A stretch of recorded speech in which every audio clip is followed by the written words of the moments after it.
Hello, have you heard the story of Bunker Bean? There was a movie made about him in 1936.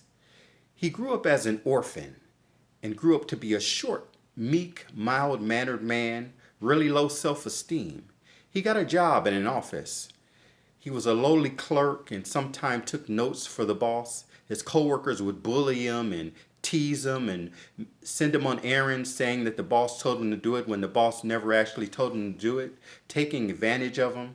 The boss liked his work, but he would never tell him that. He underpaid him, showed him underappreciation. Eventually, a fortune teller moved into his building. So he went to the fortune teller to find out about himself. She asked him how much money he had, and he ended up giving her a large sum of money. And what she told him was that, oh, I see. In a previous life, you were Napoleon. Me? No, not me. Yes, you were Napoleon. Oh, wow. So with this newfound knowledge, he headed to the library. He studied and researched Napoleon to find out who this Napoleon was. Found out that he was a general who conquered much of the world. He said, wow, this was me? So he started to get a little more confident, started to take on leadership responsibilities, and his work started improving. Started getting a few more opportunities at work. An uncle of his had passed away and had owned a patent that his company was going to use. And his boss was in the middle of tricking him out of the patent for a small amount of money when it was worth a fortune. He went back to the fortune teller and asked her, could she tell him more? And she asked him, well, do you have any more money? He gave her more money and she said, yes, I'm seeing before you were Napoleon, you were an Egyptian pharaoh. You were Ramses. He's like, no, not me. Yes, you were an Egyptian pharaoh. So he went to study Ramses. He's like, wow, he was a great leader. So he even got more confident and he started dressing better and things started going better for him. And the boss had a daughter who never paid him any attention, never paid him any mind, ignored him in the office.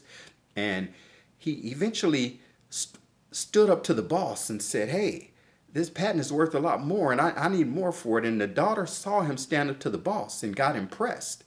And she was impressed by him and she had never noticed him before. And so things started looking better for him. And then eventually he saw the police had pulled her over and he went over there and confidently talked the police out of giving her a ticket.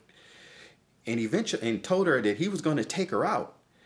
Took her on dates and started dating her and proposed to her, and they were about to get married. So things were looking good for him. But then all of a sudden, on his way home one day, he saw the police had the fortune teller dragging her out of the building. And he says, hey, what's going on? And they said, yeah, we're arresting her. She's been lying to people and pretending to tell people's fortunes and stealing money from people. And it's like, no, she's legitimate. And he asked her, you're legitimate, aren't you? And she confessed to him, no, I just made those stories up. I was lying to you. You were never any of those people. So then he was dejected. Oh my goodness, I was never Napoleon. Oh my goodness, I was never an Egyptian pharaoh. I knew I was a loser. I knew I was a nobody. He felt dejected and he went back to the boss's daughter. He was going to call off the engagement, tell her that he was a phony. So he tried to call it off and she asked him what was going on. He told her the full story and she said, well, no, it was you who stood up to my father. It was you who's making this business deal. It wasn't Napoleon. It wasn't Ramses. It's you. It's you that won my love. And he's like, oh, yeah, I guess it was me.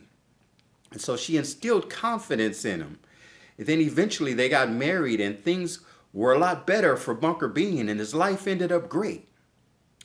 What this story tells us is that sometimes the thing limiting you in life is your belief in yourself.